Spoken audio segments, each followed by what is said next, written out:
नमस्कार साथियों, मैं नमन रिछारिया। हमसे कहा गया है कि केमिकल प्रॉपर्टीज के बेस पर और फिर उस केमिकल प्रॉपर्टीज के बेस के बाद फिजिकल प्रॉपर्टी के बेस पर हमें इथेनॉल और एथेनोइक एसिड या हम कहें तो एसिटिक एसिड में हमें डिफरेंस बताना है। तो देखिए, सबसे पहले तो हम केमिकल प्रॉपर्टीज के बेस पर यानी कि रासायनिक गुणधर्मों के आधार पर बताएं। हम एक चार्ट बनाएंगे, उसमें हम चार्ट के लेफ्ट साइड लिखेंगे इथेनॉल। खैर, हम उसका फॉर्मूला नहीं लिखेंगे C2H5OH, हमें सिर्फ इथेनॉल लिखना है। और उस चार्ट के राइट साइड लिखेंगे हम एथेनोइक एसिड या एथेनोइक अम्ल CH3COH या एसिटिक एसिड। अब एथेनॉल की केमिकल प्रॉपर्टीज में यदि हम देखें तो पहला डिफरेंस दोनों के बीच ये है कि जो लिटमस पेपर होता है तो उसमें जो ये इथेनॉल का सॉल्यूशन होता है वो कलर चेंज नहीं करता है, यानी कि लिटमस पत्र में विलयन का जो रंग है वो कलर परिवर्तित नहीं करता है। जबकि इथेनोइक अम्ल की यदि हम बात करें तो वो नीले लिटमस पत्र को यानी कि ब्लू लिटमस पेपर को रेड लिटमस पेपर में कन्वर्ट कर देता है। अब सेकंड है जो डिफरेंस है वो ये है कि जब ये सोडियम से इसकी रिएक्शन होती है यानी कि Na, तो सोडियम से रिएक्शन करने के बाद ये H2 गैस प्रोड्यूस करता है। कौन सी गैस प्रोड्यूस करता है? H2 gas, hydrogen gas. Ethanoic अम्ल नहीं, इथेनॉल C2H5OH। और एथेनोइक एसिड या जो एसिटिक एसिड होता है वो पहली बार सोडियम से रिएक्शन करता ही नहीं। एथेनोइक एसिड या एसिटिक एसिड कभी भी सोडियम से रिएक्शन नहीं करता है, अभिक्रिया नहीं करता है।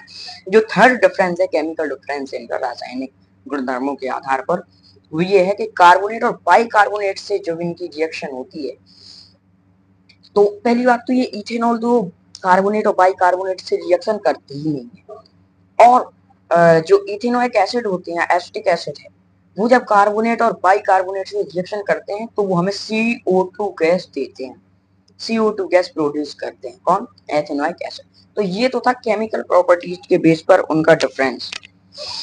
अब फिजिकल प्रॉपर्टीज के बेस पर यानी कि भौतिक गुणधर्मों के आधार पर इन दोनों में डिफरेंस। तो देखिए साथियों, जो इथेन होता है, एथेनॉल होता है, तो भौतिक गुणधर्मों के आधार पर पहला डिफरेंस ये है कि इसकी जो स्मेल होती है यानी कि गंध होती है वो प्लीजेंट होती है या एल्कोहलिक होती है। आप प्लीजेंट भी लिख दीजिए और फिर उसके ब्रैकेट में लिखिए एल्कोहलिक। एल्कोहल की स्मेल कैसी होती है? एल्कोहल जैसी होती है, एल्कोहलिक। यह रुचिकर गंध होती है। जबकि इथेनोइक एसिड या एसिटिक एसिड की स्मेल बहुत तेज होती है, बहुत इसकी स्मेल जो है बहुत तेज होती है।